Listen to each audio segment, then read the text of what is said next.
Kemasina TV Bamananga kunnafoni wagatiw sera.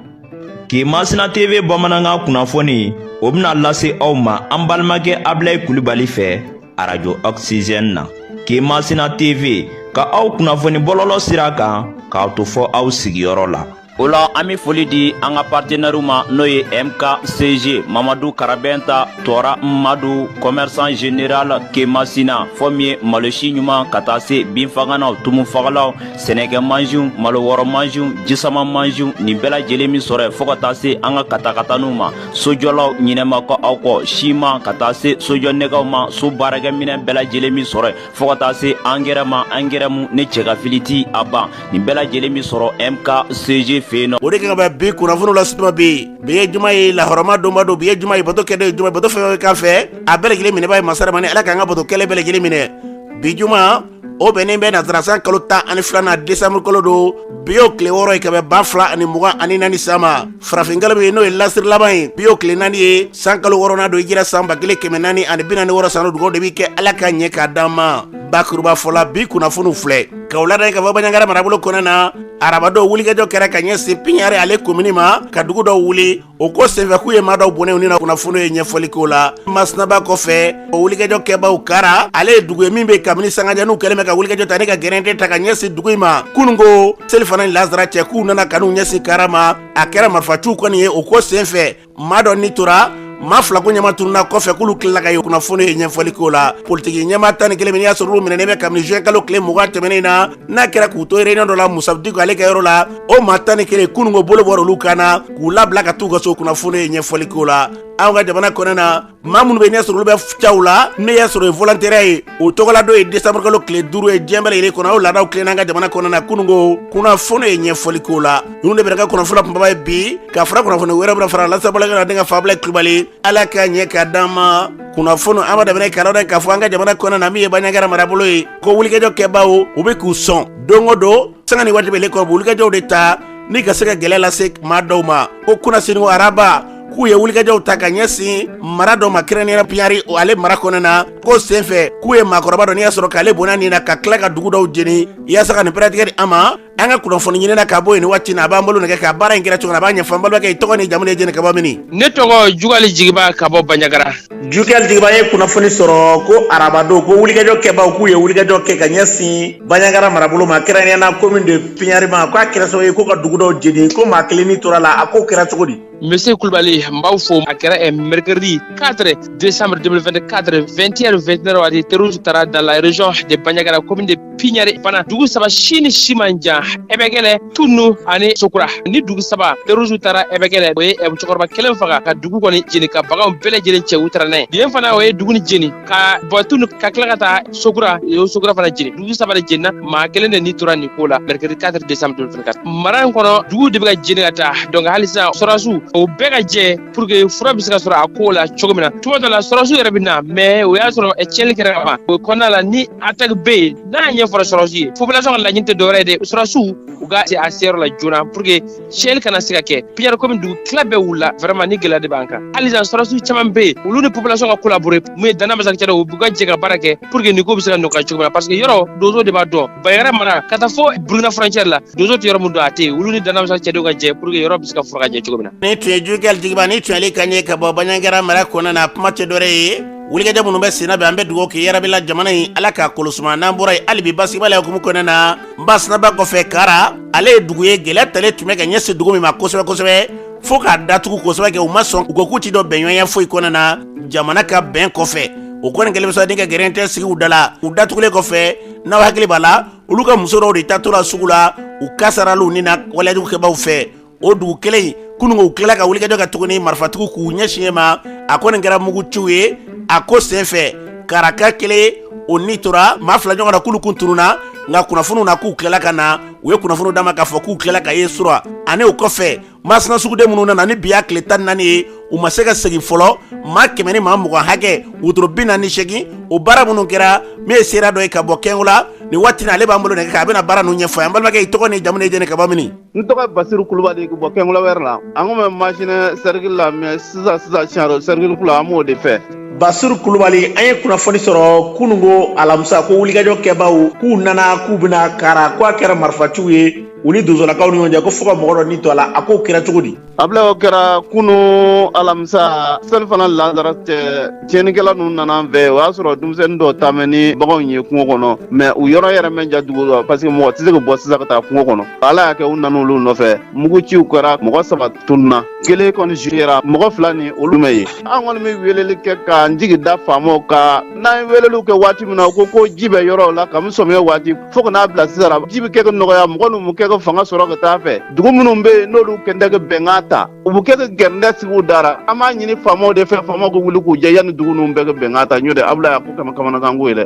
bɛɛ bɛ kɛ k'u gulo mɔgɔw bɔra dugu la depuis sɔmiyɛ in waati fo ka n'a bila sisan dɔw nana Bamakɔ dɔw taara Segu dɔw nana Masinɛ nin kɛmɛ kamanagan ko ye sɛnɛmɛ kɛ n'a fɔra ko transition kɛ nin bɛɛ jɛlen kan ko kɛlɛkɛminɛ baden nana ninnu bɛ kungo kɔnɔ u bɛ misiw nɔfɛ kungo kɔnɔ misi baden b'u bolo kungo in kɔnɔ n'a fɔra olu bɛ kɛnɛ kan ye an bɛ weleli kɛ waati bɛɛ ko an k'a muɲu o ko dɔ ye dɛ ji nɔgɔyara dɔrɔn ninnu bɛ kɛ fanga sɔrɔ ka taa fɛ a fɔra faamaw ye faamaw b'a ko ji bɛ yɔrɔ la ninnu dun bɛ kɛ fanga sɔrɔ ka taa fɛ donsow ko marifaw minɛ ninnu na donsow tɛ se ka fara ɲɔgɔn kan bilen dugu bɛɛ kelen kelen de sigi min dugu dara maa si tɛ se ka bɔ da fɛ a si min n'a ka jama an bɛ min ɲini u fɛ u ka se ka fɛn kɛ fɛn min bɛ se ka ɲɛji cɛ cogo min na Abulayi an ka mɔgɔw bɔra ka taa sugu la k'a taa o dɔw la fo ka n'a bila bira Abulayi an ka mɔgɔw ma se ka jama min bɛ masina bi ala dɔrɔn de b'a hakɛ dɔn wotoro caman taara olu si mɛ sɛgɛsɛgɛ dugu mɔgɔ bɛɛ kamana gannen don donso yɛrɛ y'a isaye k'u bɛ wuli ka taa k'u bɛ t'u nɔfɛ faamaw ko k'u olu kɔnɔ k'a taa o don na ka n'a bila bira anw sigilen don bɛɛ kamana gannen don ta bɔndɛ sisi bɔndɛ Abulayi an kɔni t'a dɔn k'a fɔ min bɛ yen tile 14 an b'a ɲini faamaw fɛ ne min bɛ yen u k'o ɲɛfɔ an ɲɛna n'o tɛ anw kamana gannen don dɛ maa 100 ni maa 20 wotoro 49 olu bɛɛ de balannen bɛ yen u nalen sugu jɔ sugujɔ bannen sisan k'u bɛ taa so nin de y'u sɔrɔ sira la quoi goro wotoro b'a la sulɛ wotoro b'a la diri wotoro b'a la funu wotoro b'a la jɔso wotoro baara wani wotoro baara Abulayi an kamana gannen don n'u bɛ wuli k'u jɔ Abulayi an t'a dɔn an b'a kɛ cogo min na dɛ ninnu kɛlen k'i sira da dɔgɔdenw ɲɛ ni faamaw kun sera k'i ninnu gumɛ o yɔrɔ bɛɛ la ni dɔgɔden ninnu ye k'a yira k'a fɔ foyi tɛ ni faamaw tɛ mɛ Abulayi u kun bɛ tɔgɔja d'u ma Abulayi an kɔni t'a dɔn min don quoi. Ni tun ye Basiru Kulubali ni tun ye ale kan ye ka bɔ Kɛngo la kɛrɛnkɛrɛnnenya Masinaba kɔfɛ kuma tɛ dɔ wɛrɛ gɛlɛya min b'u kan bi jamana in kɔnɔ na basigi bɛna cogo min na an bɛ dugawu kɛ Ala k'o sabati n'a fɔra suguden maa 100 ni maa 20 olu kɛ wotoro 48 olu kana sugu jɔ olu segili bi a tile 14 olu ma se ka segin fɔlɔ nin ye dabalibanko ye hali bi ka wele kɛ fanga ka fɛrɛ bɛɛ lajɛlen kɛ ninnu ka segi de an ka jamana lakanabaaw de bɛ jamana kɔnɔ wa olu de bɛ jamana lakana wa maa si tɛ ka foyi bali ka lakanabaaw to yen an ka jamana lakanabaaw an jigi da m'u kan u ka fɛrɛ kɛ ninnu ye ka taa ninnu bila k'a yira walejugu kɛbagaw la k'a fɔ k'u tɛ se ka foyi kɛ o de ye sigidala maa caman bɛ yen minnu bɛ ka kulon n'o haminanko ye bi an bɛ dugawu kɛ jamana in kɔnɔ basigi bɛna sira o sira fɛ Ala k'a sabati n'an bɔra ye politiki ɲɛmaa 11 min n'olu minɛna olu kɔni kɛra k'a fɔ kununko olu bilala u bilali kɛra k'a fɔ nisɔndiyakoba ye jama tun bɛ fan bɛɛ lajɛlen fɛ u bilali la o sen fɛ min ye parti politique min n'o ye nɛɛma ye an b'a la k'a fɔ ale ɲɛmaa yɛrɛ b'a la o parti tɔn in kɔnɔ na min y'o maa dɔ ye n'i y'a sɔrɔ bɛ tali kɛ Abdul Karim Goyita a nisɔndiya fɛ ale ye kuma min fɔ o filɛ. Bi ye nisɔndiya dɔ ye an bolo sabu an ka parti ɲɛmaaba n'o y'an ka président ba ye Sama Kulubali ale ye a yɛrɛ sɔrɔ bi ka bɔ kaso la ani parti ɲɛmaa 10 wɛrɛw olu bɛɛ yɛrɛ sɔrɔ bi kalo 6 kaso kɔfɛ u b'a nisɔndiya u b'a to fana an bɛ foli kɛ ka bonyamasegin ka ɲɛsin maa o maa ye wulikajɔ kɛ nin ko in na ka daminɛ an ka diinɛ ɲɛmɔgɔw la olu wulikajɔ minnu kɛ maliyɛn bɛɛ kɛla o seere ka taa se an ka premier ministre Yusufu Mayiga an b'a fana fo parce que an ka sariya tigilamɔgɔw ma olu fana y'a faamu k'a fɔ ko Mali mako bɛ ni bɛn de la bi an b'u fo ka taa se an ka jamana maramasaw ma marabagaw ma an b'u fana fo sabu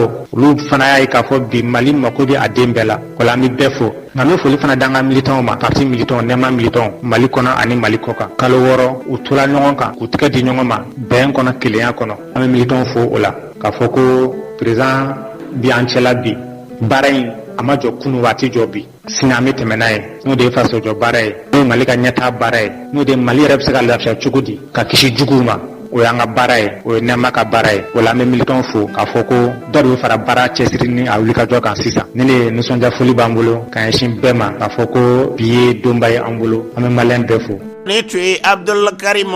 Goyita ni tun ye ale kan ye an bɛ dugawu kɛ fɛn fɛn jamana in ɲɛta n'a basigi o bɛna sira o sira fɛ a se masa Rahamani Ala ka Mali bila o sira kan n'an bɔra ye garabaliw fara ɲɔgɔn kan kununko Bamakɔ garabali bɛɛ o bɛ jira k'a fɔ ko Mali garabali bɛɛ de tɔgɔ la u wulila ni ka taa interprofession na o min bɛ n'i y'a sɔrɔ n'o y'u ka ɲɛmaaso ye n'ale ka baara ɲɛsɛmɛ baganw yɛrɛ lakolokololi ka se ka baganko yakubaya lajɛrɛ in taara kɛ o jabala la a sen fɛ garabali bɛɛ tun b'a kɛnɛ ka Bamakɔ wa ko Mali garabali bɛɛ don faraɲɔgɔn in kun tɛ dɔ wɛrɛ ye dɛ ko waleyajugu kɛbaw waleyajugu minnu kɛra n'aw hakili b'a la septembre kalo tile 17 gɛlɛya min taara ka ɲɛsin an ka gendarmenakaw dagayɔrɔ ni Senu aéroport ma o min kɛra n'a tun yɛrɛla k'a fɔ garabaliw ka datugu n'o labanna garabali dɔw wulila u y'a yɛrɛ k'a fɔ olu jɛnna ni nin bɛɛ ye u ma foyi bɔ fanga ta la wa n'a fɔra lakana olu sɔn b'o de ma o de ye fɔlɔ yɛrɛ nka olu y'a yira fanga na u ka fɛrɛ bɛ kɛ ka far'u kan u ka se ka wulikajɔw kɛ maa minnu bɛ kɛ kojugukɛlaw ye ka se k'u tɛgɛ da u kan n'a fɔra jamamayɔrɔw ka ca min tɛ garabaliw ye nka nin kɛlen ko maa dɔw de ye ɲɛ gɛrɛ bɔ olu la ka sɔrɔ ka nkalon kɔni ka cɛ ka da olu la k'a fɔ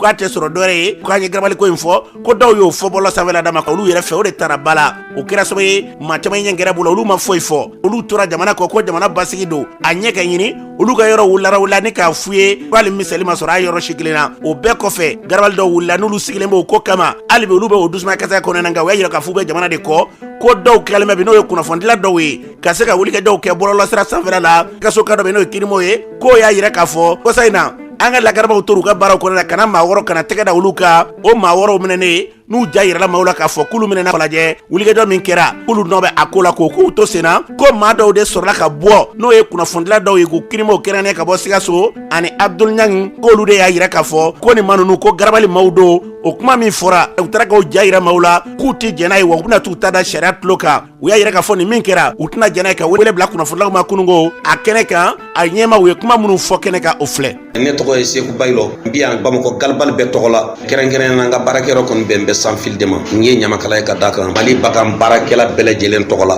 k'a daminɛ Kayi fo Kidal bagan baarakɛla fɛn o fɛn b'a la tɔɔrɔ de y'an sɔrɔ an filɛ nin ye a kalo 3 n'o y'an ka galibaliw wulilen degun b'an kan dusukasi b'an kan tɔɔrɔ b'an kan mais an nana tɔɔrɔ wɛrɛ de santi an yɛrɛ la min ka jugu ni o tɔɔrɔ bɛɛ ye n'o ye kunnafoni kolondilaw o bɛ ka kajibi na da galibaliw la o ma bɛn a ma k'a daminɛ Kayi fo Kidal bagan baarakɛla b'a la yɔrɔ o yɔrɔ bɛɛ ka wele k'a sɔrɔ bɛɛ ka dusumakasi bi yan n'i kɛra kunnafonidila ye i kana kɛ jamana ciba ye galibali cilenw na kunnafoni kolon de bɛ ka da anw kan ko Mali tiɲɛnikɛla bɛɛ sɔrɔlen don galibali de la o kɛn bɛ ka bagan baarakɛla bɛɛ tɔɔrɔ Mali kɔnɔ. Ne tɔgɔ ye Dayiru Ɲamana galibali an ye jamanaden ye ni fɛn de nana fɔ anw ma k'anw kɛ jamanaden jugu ye ka fɛn bɔ an ma fɛn min n'a fɔra i ma n'i man ka bala a kɔfɛ ka anw k'o ye maaw bɛ kuma réseau kan u bɛ fɛn bɛɛ fɔ a ma a ma mɛn kosɛbɛ u ye maa wɔɔrɔ minɛ maa wɔɔrɔ in minɛnen kɔfɛ an ye maa fɔlɔ min kuma k'a mɛn réseau ka ko kirimo o bɛ Sikaso a ko nin maa wɔɔrɔ in galibali baarakɛlaw don kɛrɛnkɛrɛnnen ma sagafeerelaw don u dɔnnen don galibali maaw b'u dɔn an farala ɲɔgɔn kan Bamakɔ galibali bɛɛ kuma jugu caman fɔra an ma sa an y'a bɛɛ ku nka nin kuma in n'a sigira n'a ye o b'a sɔrɔ anw yɛrɛ an sɔn don an wulila an ye galibali bɛɛ yaala k'a lajɛ jɔnni bɛ ninnu dɔn k'a fɔ bagabeerelaw don Bamakɔ bɛɛ maa ma sɔrɔ a la min ko k'a b'o dɔn bagabeerelaw tɛ bi bagabeerelaw tɛ si minnu y'a fɔ filanan Abdoulaye Ɲangi ale ko a b'a tigi dɔn a n'a tigi bɛ kuma i ni maa min bɛ kuma e y'o dɔn ye ale ko a bɛ ɲamana galibali ani cathédrale ni ɲɔgɔn cɛ k'a bɛ baara k'o la ale de somɔgɔ don ale min b'a dɔn n'a m'a jira an na an n'a don dɛ nin kuma in an bɛ taa n'a ye sariya ɲɛkɔrɔ sariya kalifa an bɛ maa minnu ma n'o ye jamana ɲɛmɔgɔw ye bi k'u jɔ u jɔyɔrɔ la nin ko in na. Ne tɔgɔ Sanba Bangura ka bɔ Sabalibugu garabali commune 5 an yɛrɛ ka garabali kɔnɔ garabali datugu heure de b'a la dayɛlɛ heure de b'a la ani polisiso min bɛ baara kɛ commune 5 kɔnɔ polisiso 3 sugu tɛ kojugu kɛyɔrɔ yɛrɛ. N tɔgɔ Mohamed So Lafebugu kɔda garabali la depuis jamana ɲɛmɔgɔw ye décision ta k'a fɔ k'u bɛ garabaliw datugu an jɛra n'a ye n'a fɔra ko ka yɔrɔ datugu pour que sécurité kama jamanaden bɛɛ kan ka jɛ n'o ye mais an nana ye cɛtiribɔlaw wulila k'a yira k'a fɔ ko bagan feerelaw ni jadisiw de bɛ complice la jadisiw bɛ se ka na garabali kɔnɔ cogo min na u y'olu cɛtiriw bɔ an ma fin fɔ an ma jɛ fɔ vidéomanin dɔw fana bɛ ka bɔ tuguni ka tila k'a yira ko mɔgɔ min tun bɛ ka bagan baarakɛlaw soutenu k'u ka garabaliw kana wuli k'olu bɛɛ malo la parce que mɔgɔw yera minnu minɛla mɔgɔ wɔɔrɔ minnu minɛla n'u dɔɔnin don u bɛ garabaliw la garabali baarakɛla bɛɛ b'u dɔn bagan feerelaw de don fɛnɛ kɛra nkalon filanan ye ka bɔ mɔgɔ dɔ da ko kirimo mɔgɔ sabanan n'o ye Abdul Ɲangi ye o fɛnɛ ko ale b'u dɔn ko mɔgɔw don ko minnu bɛ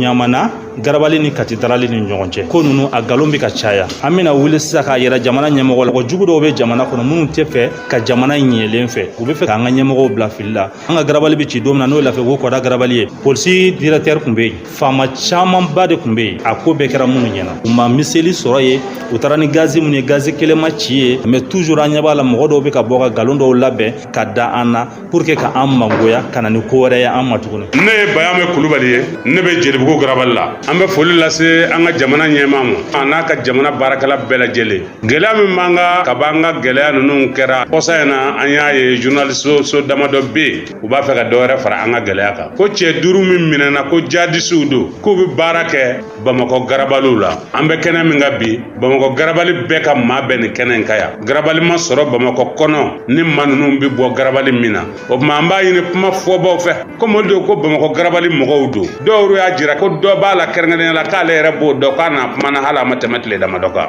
An b'a fɛ u k'a Garabali jira an na. Tɔw bɛ Garabali min na u k'a yɔrɔ yira an na. Garabali si tɛ Bamakɔ min ka représentant tɛ yan. Anw ko cɛ tɛ ninnu na ko minnu bɛ baara kɛ an ka Garabaliw la. U kana dɔ wɛrɛ fara an ka hakɛ kan u ka bɔ k'a jɛya. N'o ma kɛ an fana b'an da jira sariya la dɛ. Nin ko in k'a ta Kayi fo Kidali cɛ t'a kɔnɔ n'i bɛ bagan baara n'a ma maa min tɔɔrɔ. Mali bɛɛ kumakan don bagan baarakɛlaw tɔgɔ la k'a lase jamana ɲɛmaa ma k'a lase jamana sariyatigiw ma. Ne maa ye kalon da maa la an fana b'an da jira sariya la dɛ. An ti jɛn n'a ye pewu maa wɛrɛ ka mangoya wɛrɛ fɔ ka fara an ka tugun. An y'a condamné jamana bɛɛ tɔgɔ la a ma bɛn an ma bi a ma bɛn an ma sini wa an b'a ɲɛɲini f'a dan.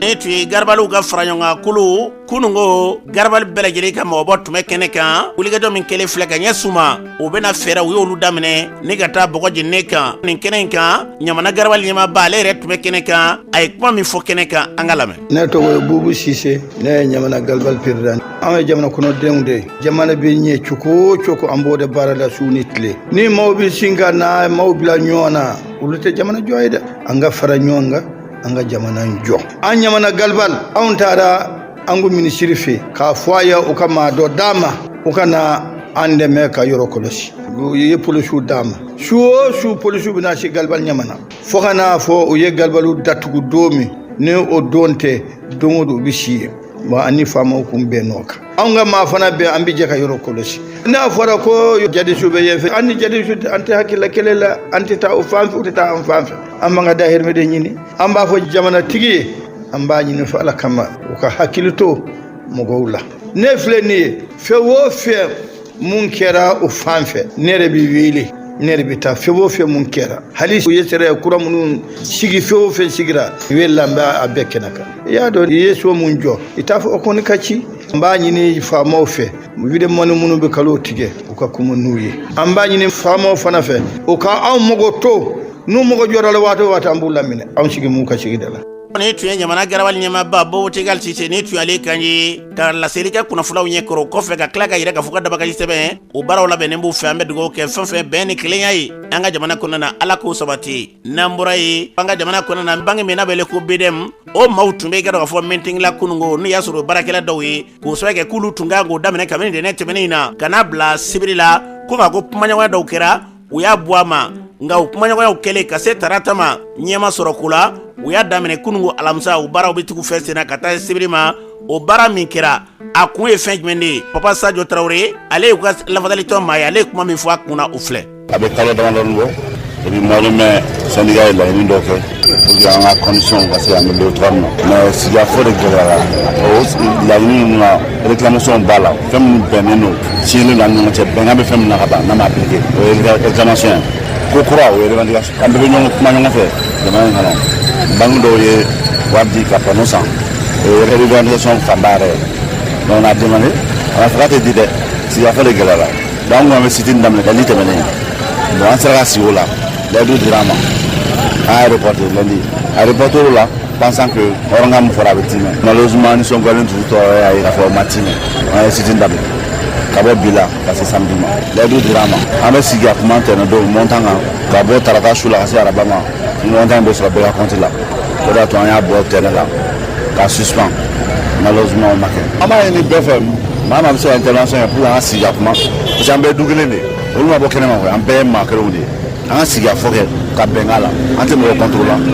an bɛ ka fɛn min ɲini olu bɛɛ b'a sɔrɔ du DG au planton bɛɛ b'a sɔrɔ sariya syndical bɛ mun fɔ loi sociale bɛ mun fɔ ni sigi ma fɛn ɲa an ka laɲini to yen an bɛ taa préavis de déposer an bɛɛ ye du kelen de ye an ka sigi a kuma nin tɛ kɛ na nin tɛ fɛn ma an k'o to yen an ka sigi a kuma. Ni tun ye Papa Sadio Traoré tun y'ale kan ye bedam kiranena uluka la fadali ton o mado kuma te dore wulga jam bu fesina meni so no fe mi kubu ka kere no fe medgo ke ala ka ko blas baba mene konana nambura e décembre ko le duro o yika do ka foka bara ere kere ka se ka wulga jokke ni ka se ka demedo furuba chakona na walma ka wulga jota ka demerke jamana ere ni yasro chebo dan yere boye o bara no volontaire o togola do bi nyene maya décembre ko le duro jembele le kono o la daw klina nga jamana konana do yere abike chogo di do yere muni kera ka kwanye me ka do ka fo akonyema Ousmane Touré bo we wulga de menka ko kamale bonye fo angalame a feteli damnena depuis dogokun temene parce que anye chifila ka ba kelene soro ko wole kata CICB là au centre international de conférence de Bamako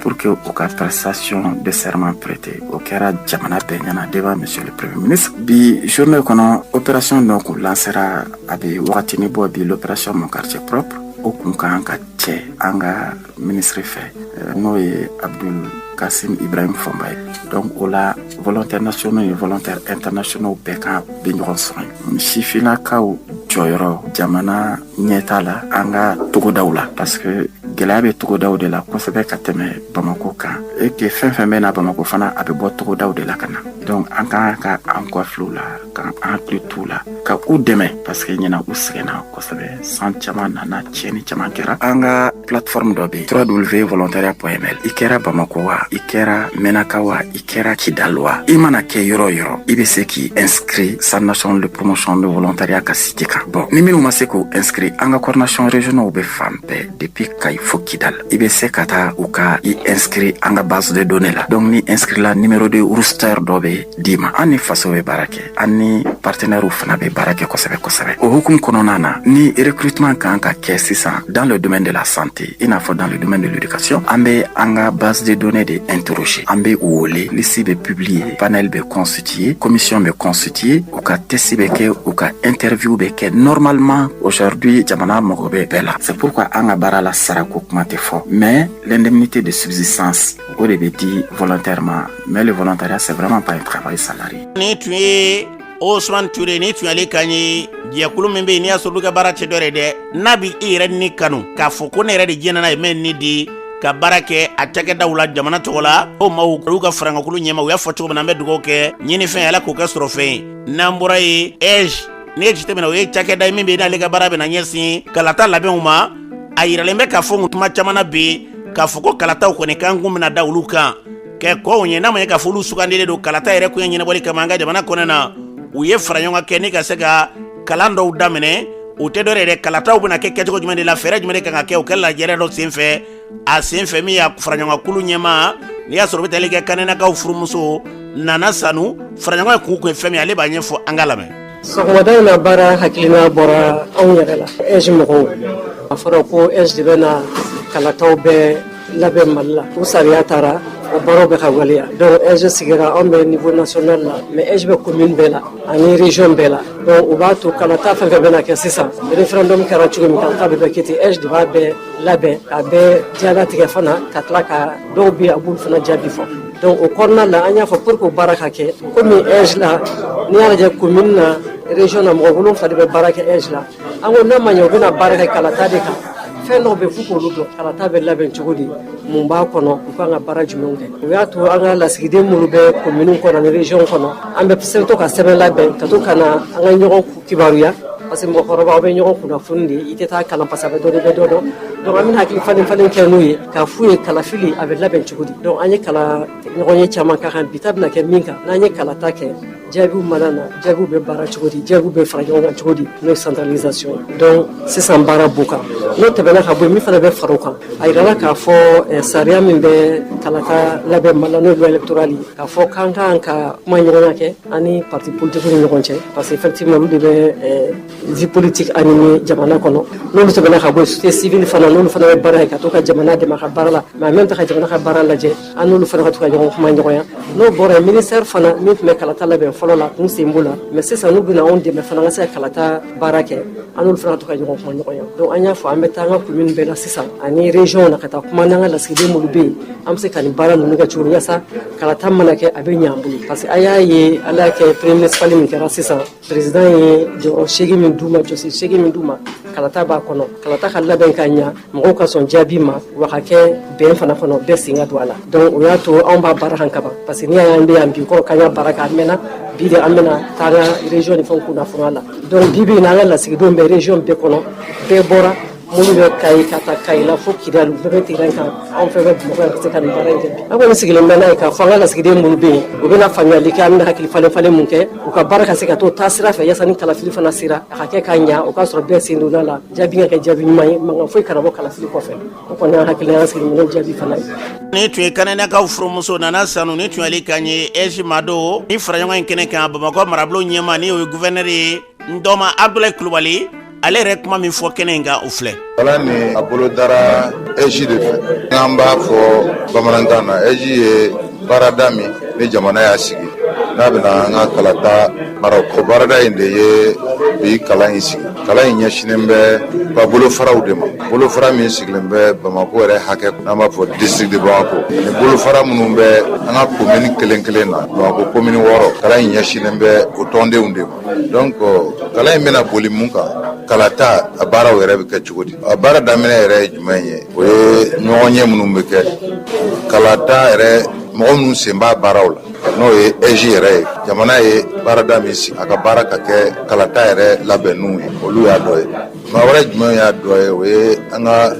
politiki jɛkulu n'an b'a fɔ parti politikiw olu fana sen bɛ baara la ani société civile yɛrɛ n'o ye jamana yɛrɛ dilan cogo la mɔgɔ minnu bɛ yen n'u tɛ nanzara baara kɛ u tɛ kulu wɛrɛw la donc u bɛ yɛrɛ ye kuluw de la komi an ka association na a ɲɔgɔnnaw olu bɛ sigi ni baara bɛ kɛ u bɛ ɲɔgɔn ɲɛ kɛ ka ɲɛfɔli kɛ ka hakilina falen-falenw kɛ gɛlɛya minnu bɛ se ka ye baara la olu kunbɛn n'i y'a mɛn kalata kɔni a kan ka kɛ wagati la wagati min ni basigi bɛ yen a kan ka kɛ waati la wagati min na ni hakilinaw ye ɲɔgɔn minɛ bɛɛ k'a faamu k'a fɔ nin de bɛ yen mɛ an bɛ jɛ a kan an bɛ taa kalata la o bɛ a kow nɔgɔya bɛ furukufuruku minnu bɛ bɔ a kɔfɛ wagati dɔw la komi aw yɛrɛ b'a kalama cogo min a dɔw kɛra an ka jamana kɔnɔ o b'olu bali. Ni tun ye Bamakɔ marabolo ɲɛma kɛrɛnnen na Ndɔma Abdoulaye Kulubali gouverneur ni tun yali kan ye kɛnɛ in kan fɔra cogo min na fɛn fɛn ye ɲɛta ye ka ɲɛsin an ka jamana ma n'o bɛ basigi ko fɔ ala k'an bila o sira kan n'an bɔra ye CCR o ye cakɛda min bɛ yen n'i y'a sɔrɔ u ka baara ɲɛsinnen bɛ ka se ka wulikɛjɔw kɛ ni ka se ka ɲɔgɔn dɛmɛ yɛrɛ ka se ka baaraw yakubaya an ka jamana kɔnɔ na olu ye kɛnɛ dɔ sigi ka fara ɲɔgɔn kɛ kɛnɛ min bɛ yen n'i y'a sɔrɔ n'a bɛ se ka dɛmɛ ɲɔgɔnyaw kɛ ka wulikɛjɔw kɛ ni ka se ka mɔgɔ dɔw kɛrɛn n'o ye lujuratɔw fana ye olu bɛ se ka tɔgɔtɔ cogo min na olu ka hakɛw ka se ka wulikɛjɔw kɛ ni ka se k'olu dɛmɛ ɲɔgɔn ta ni ka ɲɛ solu ma u b'a kɔnɔna na fara ɲɔgɔn in sen fɛ min y'a ko ɲɛma ye Amadu Jalo a kɛnɛ kun ye mun ye ale b'a ɲɛfɔ an ka lamɛn. san o san an bɛ lajɛ dɔ kɛ n'an b'a fɔ symposium kun ye professionnels minnu bɛ lujuratɔ dɛmɛ ka appareil dilan mun bɛ se k'u dɛmɛ mobilité la donc olu ka échange kɛ o échange kun bɛ kɛ pour que baara bɛ se ka ɲɛ cogo min na donc comme an b'a dɔn k'a fɔ ko an bɛ waati min na o ye an bɛ kɛlɛ waati la donc o n'a kɔlɔlɔw o bɛ dɔ fara maa minnu bɛ garizigɛ lujura la amputation par suite d'explosion bon o bɛ dɔ fara maa minnu mɔgɔ bɛ kɛ appareil la donc o kun kɔni na an ko ɲinan système an b'a ɲɛsin o ma k'a fɔ ko professionnels an ka jɛ ka hakili falen-falen kɛ an bɛ baara min kɛla kɔrɔlen an bɛ se ka dɔ fara kan gɛlɛya min b'an kan minɛnw sɔrɔli la ani musakaw sɔrɔli la an bɛ se ka fɛɛrɛ ɲuman tigɛ walasa an ka baara nin bɛ se ka kɛ cogoya ɲuman na cogo min na ka sɔrɔ gɛlɛyaw bɛ yen nin y'a san sabanan ye an bɛ symposium min kɛ donc o de tun ye lajɛ kun ye bon lajɛ a ye an ka hôpitaux belebelebaw n'an b'a fɔ Bɔnze ni Gabriel Ture ni Kati ni an ka CSRF maa maa bɛ opéreli kɛ n'an b'a fɔ chirurgien orthopédiste wa ani maa maa bɛ n'a fɔ kinésithérapie baaraw kɛ ani maa minnu bɛ orthèse ni prothèse dilan donc olu bɛɛ de farala ɲɔgɔn kan ka fara administrateurs kan pour que an ka jɛ ka hakili falen-falen an ka se ka fɛɛrɛ ɲumanw tigɛ donc a kɔni yɛrɛ k'a fɔ ko bi bi in na an ka taabolo wɛrɛ ta mun bɛ se ka an bɛ matière première minnu utiliser olu bɛ se ka sɔrɔ Bamakɔ yan cogo min na nɔgɔya la parce que an bɛ matière première min bɛ san kɔfɛ de an ye hakili jɛgɛbɔ olu kan donc an bɛnna fɛn dɔw kan ani an ka partenaires yɛrɛ n'an b'a fɔ ko CICR Comité international de Croix-Rouge o yɛrɛ ka baara fanba bɛ maa minnu lujura bɛnn'u kan olu bɛ se ka dɛmɛ cogo min na ka se ka taa u ka ci bɔ kɛla donc ani fɛɛrɛw ye n'a bɛ fɔ appareil walasa luta in kana dankari ka adamadenya fansi la asi fɛnɛ humanité inclusion ale ka baara fanba ye denmisɛnnin fitinin ninnu ni u bangera k'a sɔrɔ handicap an b'a fɔ ma infirmité motrice cérébrale u tɛ se ka croissance normale sɔrɔ donc fo ka fɛɛrɛ tigɛ n'a b'a fɔ aide technique dilan walasa hali u ka se k'u sigi o sigili ka nɔgɔya waati kuma ko ka dumuniw kɛ ka fɛn wɛrɛw kɛ donc an bɛ vraiment o fɛɛrɛw de tigɛ walasa handicap kɛra togo o togo maa ka se ka fɛɛrɛ dɔ sɔrɔ ka don la ou k'a ta pour que a kana dadigi kɛ i ka activité la. Ni tun ye Amadu Jalo ni tun ale ka ye CCR tɔgɔ la u y'a fɔ cogo min na a kun tɛ dɔrɛ de ɲɛta sabatili ka ɲɛsin kɛrɛnkɛrɛnnen sangolu juratɔw ka se k'olu ka daga kɔnɔ lafiya ni ka se k'o s'u ma an bɛ dugawu kɛ Ala ka tila ni k'olu yakuba n'an bɔra ye an ka lajɛrɛkɔrɔba min n'o ye CCB ye o kɔnɔna na lajɛrɛba dɔ kɛra n'i y'a sɔrɔ o ye Mali Burkina ka taa se Niger ma AES jamanaw min ye Burkina lasigiden so ale ka lajɛrɛ sigilen don anw ka jamana kɔnɔna yan k'a dɔn bi sanni feere jamana ninnu na u ka don ɲɔgɔn ye ka bɔ ɲɔgɔn ye nɔgɔya la jamana ninnu kɔnɔna na u kana gɛlɛya dɔ kosɔn kɛ ni jamana in bɛɛ lajɛlen kɛra kelen u ka sanni feerew bɛɛ lajɛlen bɛ se ka kɛ kelen cogo min na o kɛra fara ɲɔgɔn in sababu ye a kɛnɛ kan Burkina ka lasigiden min b'an ka jamana kɔnɔ n'o ye minnu bɛ tali kɛ Julien Dambele Sanu ale ye kuma min fɔ kɛnɛ kan u filɛ. Ni baara nin tun kɛra ka bololabaarakɛlaw opérateur économique k'o jɛ ɲɔgɔn na walima u ka se ka kuma u ka kuma olu bi baara min na ni Burkina Mali ni Niger ka se ka kuma ka bɛn walasa baara nin ka se ka taa ɲɛ ni bi Burkina ni bi fɛ ka fɛn san Mali la a bɛ se ka nɔgɔya cogo cogo an y'o kuma le kɛ ni fana bi Niger fɛ ka fɛn san Mali la an kumana walasa opérateur économique o ka kuma ka bɛn ɲɔgɔn fɛ walasa o ka commerce ka se ka taa ɲɛ fɛ o ka activité o ka se ka taa ɲɛ fɛ baara kɔni n'i y'a kɛ cogo cogo fo fiɲɛ dɔɔni bi y'a la donc min yera la comme fiɲɛ o sɔrɔla an ma se ka information di ka kan bɔ mɔgɔw bɛɛ ma walasa o ka se ka na CICB la donc édition min bɛ na 2025 la an bɛna kuma ka kan bɔ mɔgɔw ma walasa o ka se ka bɔ caman ka na CICB la ka na ni baara ni lajɛ ne kɔni ne bi Assimi Goïta fo président de la transition malienne n b'a fo danti foli min na ale yɛrɛ le kɛra sababu ye an sera ka ni baara ni kɛ a ka premier ministre fana bɔ o nana ka na bolo dan fɛ walasa ni baara ni ka tɛmɛ hɛrɛ la. Ni tun ye Burkinakaw ka lasigiden muso ni tun y'ale ka ɲɛ anw ka jamana kɔnɔ na yan madame Julienne Dambele Sanu ni tun y'ale ka ɲɛ kɛnɛ in kan Burkinakaw ka ministre min ka baara ɲɛsin bɛ jago ko ni baarako la sabatili ma ale nɔna bilalen tun bɛ n'u ka maa dɔ ye n'o ye Umaru Baro ale yɛrɛ kuma min fɔ ministre nɔna kɛnɛ kan u filɛ. Journée min an y'a organisé tan ni an ka ambassade y'a organisé Mali la yan an bɛ se k'a fɔ a kɛra réussite ye parce que ko caman bɛ kɛ an ka dugu la an ka opérateur économique ninnu t'a lɔn donc a kɛra tan an ye ɲɔgɔn ka fu yan ka se ka kuma caman k'a kan pour que u k'a lɔn ko potentialité caman b'an ka dugu la donc an ka yɛlɛma yɔrɔ n'an bɛ se k'a sɔrɔ nin donc fo an ka sigi ka kuma donc ko min kɛra tan bi na nin ko min an kan k'a fo. Ni tun ye Omaru Baro ni tun y'ale ka ɲɛ ministre nɔna bila kɛnɛ kan a kɛra nisɔndiyakoba ye jamana saba in bɛ se k'a dɔn cogo min na k'u bɛɛ lajɛlen ye kelen hakilila kelenw ni taasira kelenw na o kɛra fara ɲɔgɔn hakili an bɛ dugawu kɛ a ɲɛta Ala k'u sabati n'an bɔra ye ka lɔnɛ ka fɔ an balima kerecɛnnakaw olu ka fara ɲɔgɔn kan église seegin bɔɲɔgɔnw ka se ka don ɲɔgɔn ye ka bɔ ɲɔgɔn ye ka fara ɲɔgɔn kɛ ɲɔgɔn dɛmɛ ni an b'a la k'a fɔ wulikajɔ yɛrɛ hukumu kɔnɔ n'o ye jumelage ye ka se k'o baaraw sigi sen kan o baara min bɔra ka k'u fɛ an b'a la k'a fɔ k'a bɛ ɲɛta ko fɔ ka ɲɛsin églisiw yɛrɛ ma an'u ka taaɲɛw mun ni mun de kan ka kɛ mun ni mun de bɛ n'i y'a sɔrɔ o ye ɲɛta ye ka ɲɛsin kerecɛn yɛrɛ a la sabatili ma o senfɛ min y'a ko faraɲɔgɔnkulu ɲɛmaa ye Emmanuel Dambele faraɲɔgɔn in k'u kun ye fɛn min ale b'a ɲɛfɔ an ka lamɛn. Comité in yɛrɛ ye mɔgɔ fila talen bɛ église seegin bɛɛ la minnu bɛ jɛɲɔgɔnya la ɲɔgɔn fɛ n'an ko jumelage an b'o jɛɲɔgɔnya la ɲɔgɔn fɛ a bɛ san 10 de kɔ bɔ sisan an bɛ o jɛɲɔgɔnya la ɲɔgɔn fɛ donc san kɔnɔ an bɛ activité belebeleba fila b'an bolo fɔlɔ san kura la an bɛ pique-nique kelen kɛ ka bɛn 1er mai ma ani an bɛ t'o la fɔ décembre daminɛ walima novembre laban san dɔw la an bɛ concert dɔ kɛ k'a kuncɛ o concert senfɛ an b'a lajɛ ka an seko ye fɛn minnu ye an bɛ o dɛmɛ dɔw ɲini ka radio espoir dɛmɛ kɛra an lajɛ ko ye yan bi wuladen na ka nin concert in kɛ hakilina nana jɛkulu la ka kɛɲɛ ni an y'a ye ni i kelen don a ma nɔgɔn nka n'aw farala ɲɔgɔn kan ni aw farala ɲɔgɔn kan aw bɛ se ka koba kɛ donc o de y'an kɛ an y'a daminɛ ni église dama dama ye fo ka na se église 7 ma an mɛnna église 7 la kɔsɛlɛ na il y a juste 2 ans a ma tɛmɛ san 2 kan fɔlɔ église 2nan nana fara fɔlɔ kelen nana fara an kan k'an kɛ église 8 ye an bɛ don min na ko bi an ye église 8 ye an b'a fɔ a ma ko jumelage de la fraternité de 8 églises église minnu don dénomination 3 ɲɔgɔnna b'a la église évangélique n'an ko EPM ani UEPM ani église chrétienne anw de bɛ a jɛɲɔgɔn la an bɛ don min na ko bi kɛrɛnkɛrɛnnenya na an kun ye thème dɔ ta o tun ye ko batoli sɛbɛ kɛcogo an y'o thème ta ani an y'o di Philippe Jire de ma ale de y'o walawala hakili la a bɛna nafa ɲɛ an ka koralidenw ye a dabɔ kun ye walasa ka koralidenw fana dɛmɛ u ka églisiw baara la églisiw kɔnɔ tanoliw kɛcogoya bi tiɲɛna n'i b'a filɛ cogoya dɔ la ɲɛnasisiko don cogoya dɔ la o la an ye an ka balimakɛ Philippe Jire kɛ ka na kuma o thème kan ani hakili la koralidenw bɛ y'u ka tata sɔrɔ a la an jigi bɛ fɛn min kan n'o ye jaabi ye n'an ko ma ko résultat o ye n'u sera u ka églisiw la yɛlɛmaniw ka na koraliw ta fanfɛlaw la ani tiɲɛna i ko kitabu b'a fɔ cogo min na ala mago bɛ a batoba sɛbɛnw la minnu b'a bato ni ani tiɲɛ la o la an y'a dabɔ walasa an ka se ka kɛ a batoba sɛbɛnw ye ka bonya da yɛrɛ tɔgɔ kan ka fɔ ni tun ye Emmanuel Lɔ Dambele ni tuyali kan ye faraɲɔgɔn in tɛ dɔ ye dɛ ka ɲɛta ni ka se k'o la sabati an ka jamana kɔnɔna na sango bi diinɛ ko yɛrɛ hukumu kɔnɔna na da ser'olu ma kɛnɛ kan an bɛ dugawu kɛ fɛn min da ka di Mali la yarabi ala k'o sabati n'an bɔra ye juma tɛmɛnen na an ka ɲɛnatigɛ n'i y'a sɔrɔ u bɛ tali kɛ Mali misabukaw fɛ yen an b'a ka masinakaw don n'i ko malinakaw ka du kɔnɔ na masina o tɛ du ye du min bɛ yen n'a dogolen bɛ k'o sɔkɛ u ka du yɛrɛ mun bɛ bɛɛ olu ka baara bɛnna de dilali ka maaw furakɛ ni ka maaw dɛmɛ sigida kɔnɔ na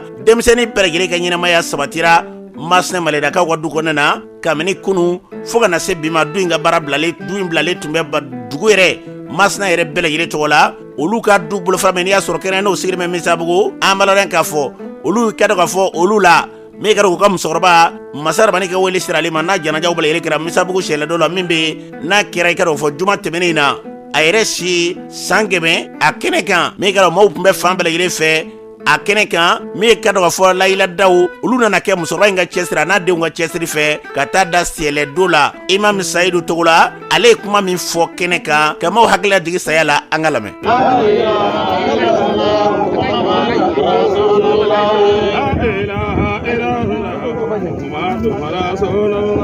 an b'a balimaw fɔ n'o ye layiladalaw ye balimaw ala ye diɲɛ da nin de kama ni maa ma fatula nin ka siga t'a la ala kɛra ko i bɛ alijinɛ kɔnɔ ala k'an fara alijinɛ kɔnɔ denw kan o la alisilamɛw a bɛ fɔ yanni mɛ ko kaburu o ye arabukan ye bamanankan o de ye sɛlɛdo ye nin bɛɛ ye adamaden fɛnsɛlen ka taa ala de ye diɲɛ da wa ala y'a kale k'a bɛ diɲɛ ci nka adamaden sɔn caman t'o dɔn dɛ ala ko kuranna kɔnɔ sabi sɔla na bal tusiruna alhayata dunya wal akhiratu khairun wa abqa kanw bɛ ka diɲɛ ɲɛnamaya in de suganti ko lahara de bɛ to dɛ nin min filɛ nin alisilama n'o y'an ka musokɔrɔba ye ne tɛ ka sogo yɛrɛ n ko bɛ nin ka si ɲɔgɔnna sɔrɔ ala kira ko ale mɔnton si cayalima ye san 60 san 70 amaru ummati ma bɛna 60 wa 70 k'ale mɔnton si cayalima ye san 60 ani 70 ni ɲɔgɔn cɛ o de kama hali ni arajibali lamɛn sini communiqué min n'i b'a lamɛn n'i y'a ta 100 i b'a sɔrɔ a 90 bɛɛ lajɛlen san 80 san 70 walima san 50 o b'a yira k'a fɔ siga t'a la an bɛɛ bɛ sa kuma laɲini ye min ye dɔrɔn an k'an labɛn sɔnni nin don in cɛ ni kɔni y'a ta kɛ a y'a ka ɲɛnamaya bɛɛ kɛ misiri kɔnɔ an yɛrɛ dalen b'a la an bɛ ala deli ala ka yafa k'a ma alisilamɛw ala ye san 23 de kɛ a b'i ka kuma fɛ kuranna de y'an ka dusuturu ye constitution ye diɲɛ a kunkun na ɲɛɲɛ bɛɛ b'a kɔnɔ san 23 kuranna ma ban n'a tun ka di ala a b'a jigin miniti 1 mais k'a yirana k'a fɔ fɛn dɔ bɛ yen ni ka sɔrɔ ka kuranna verset laban kɛ suratul bakara aya 281 ala ko wattaku yawman turja'una fihi ila allahi k'a ye sera don ye don min n'aw bɛ segin ka di ni ala ma hali mali président n'a sara wallahi a bɛ don dugu jukɔrɔ somɔgɔw tɛ taa bila kɛsu kɔnɔ k'a bila u ka so kɔnɔ ko salon kɔnɔ dɛ a bɛ don dugu jukɔrɔ de an ka sira ala ye wallahi alisilamu an ka sira ala ye an ka kaburu ɲɛsigi kaburu d'an bɛɛ laban ye aya in jiginna ala kira ka dɔrɔn tile 9 ala kira fatula dɔnnibaga bɛɛ bɛnna kan o de ye kuranna verset laban ala ma kuma min kɔfɛ tuguni a ye sira don ye don min n'aw bɛ segin ka di ni ala ma maa si tɛ taa dɔn dɔn ne min bɛ ka kuma tuma dɔ la sini ne ta ye wallahi n t'a dɔn saya bɛ na ma accident b'a la bana b'a la ala ye accident kɛ sababu de n'o tɛ accident tɛ se ka ala ka saya kunbɛn o ni saya waati sera a bɛɛ kɛ de o la an ka sira ala ye an ka musokɔrɔba an y'a sigi ka di ala ma bi dɛ ala ka yafa k'a ma ni tun ye Imam Sayidu togola ni tun yali kan ye Misabugu 3e pont kɛrɛfɛ misiri min ye alimamido ni tun y'a ye bani dɔ kɛnɛ kan a y'a fɔ cogo min na tile 3 tile 4 ale yɛrɛ ka cɛkɔrɔba kɛfa togola bangɔkaw fɛ kumantu kilo 3 ka da kumantu ani kumantu cɛ ja nin bi ka kɛ an bɛɛ lajɛlen ka dɔn k'an da bɛ dibi la o kɛra dama ale yɛrɛ ka cɛkɔrɔba fatura o janajaw bɔra ka kɛ araba don yarabi ala ka hinɛ taba ninnu bɛɛ lajɛlen la u y'an ka kiti min ala ko nɔgɔya n'u bɛ taa jɛ ma ala ko nɔgɔya ala k'anw yɛrɛ ɲɛ ni k'an da don kɔnɔ n'an bɛra ye an bɛ taa jamana kɔkanɛ na Jakariya Dunbiya mun b'e bolo bi foli tan ni an b'a lase an lamɛnbaga bɛɛ lajɛlen ma an karamɔgɔ i ka yamaruya kɔnɔna na an ka jamana kɔka kunnafoniw b'a daminɛ Côte d'Ivoire jamana kɔnɔ kunu alamisa n'o bɛnna desanburu kalo tile 5 ma Côte d'Ivoire finitigilakaw ka wulikajɔ dɔ senfɛ Côte d'Ivoire jamana kɔnɔ kɛrɛnkɛrɛnnenya la a bobo u ye tɛgɛ da muso denmisɛnnin 4 kan minnu ka baara kun bɛnnen bɛ dɔrɔgujugu feereli ma Côte d'Ivoire jamana kɔnɔ u la kɔrɔbalen o si bɛ san 25 bɔɲɔgɔnko la a tɔw bɛ san 15 ni san 16 ni ɲɔgɔn cɛ ni wagati na u ka ko bɛ sariya tigilamɔgɔw ka bolo kan n'an bɔra yen an bɛ taa Cadi jamana kɔnɔ Cadi jamana ɲɛmaa Mamadi Idrisi Debi k'a jira k'a fɔ k'a ni Faransi jamana ka diɲɛ banna sɔrɔsiya nasiraw fɛ a ko a y'a fɔ ka da kunnama dɔ kan a kun fɔlɔ jamanaw ni ɲɔgɔn cɛ damakɛɲɛ kan ka ye a cɛ baaraw kɛcogo la nka ko ntanya bɛ Cadi ni Faransi jamana cɛ a filanan Cadi jamana yɛrɛ de b'a fɛ ka yɛlɛma don ani jamana wɛrɛw cɛ diɲɛ kɛcogo de la minɛ a kun sabanan Cadi jamana b'a fɛ ka ɲɛda kura di a ka sɔrɔsiya ma sɔrɔsiya min n'a ye sɔrɔsiya jolen ye n'a gulolen tɛ maa si la Cadi b'a fɛ k'aw sɔrɔsiya sugu bila a ka jamana kɔnɔ n'an bɔra yen an bɛ taa Lagine Konakiri ka bɛn ni arabadon tɛmɛlen ye Konakiri douaniers kɔni ye tɛgɛ da funagɛnni dɔ kan min si bɛ san 21 bɔɲɔgɔnko la nin funagɛnni kofɔlen n'a ka baara kun bɛnnen bɛ fura sugudɔnbaliw feereli ma Konakiri jamana kɔnɔ kɛrɛnkɛrɛnnenya la ɲɛnaminimafɛn min bɛ yen n'a bɛ wele ko kannabisi a yirala k'a fɔ ko o kilo 450 de yera a bolo ni wagati in na a ka ko bɛ kiri tigilamɔgɔw ka bolo kan an karamɔgɔ an kun ye min sɔrɔ jamana kɔka kunnafoniw la ni kun y'olu la kumaba dɔ ye an cɛ Jakariya Dunbiya kunnafoniw ɲɛna an ka jamanaw ka se diɲɛ jamanaw bɛɛ lajɛlen ma ala ka basi barabara sabati ni ala sɔnna ma Elhadji Sheikh Mama Komo n'ale ka tɔn ye Ivoire Dramane olu kɛlen bɛ ka dugawu kalanba k'o labɛn dugawu kalan min n'u b'a kɛ jamana in basigi ni jamana in ɲɛta kama Muntugula ta tɛmɛnen kɔfɛ ka Ngolojɛbugu ta tɛmɛnen ala sɔnna ma kari nata in n'o ye kalo in tile 8 ye a bɛ kɛ nɛgɛ kanɲɛ 15 seli fana mana seli dama a bɛ daminɛ a yɛrɛ ka janvier a kɛrɛnnen na jalakɔrɔbugukaw fɛ yen n'i jiginna ka bɔ Muntugula sira fara n'i farala o fɛ dama ka dɔɔnin kɛ i bɛna se i station ma i numanbolo fɛ yɔrɔ in i bɛ plaqué ye wa a bɛna kɛ ye jalakɔrɔbugu min ye Muntugula kɛrɛnnen ka taa se dafɛ dɔ dugu bɛɛ lajɛlen ma dugawu kɛrɛnlen min na kɛ jamana ye jamana in basigi kama an bɛ nin ɲɔgɔnna hakililaw fo kosɛbɛ Mama Komo n'a ka maaw Ivoire Dramane u bɛ ka nin hakilila min ta jamana in kolosuma don an bɛ dugawu kɛ ala ka dugawu bɛɛ lajɛlen minɛ kɛnɛ in n'i y'a bɛɛ lajɛlen fara ɲɔgɔn kan jamana in basigi de bɛ ka fɔ a kɔnɔna na ala k'o sabati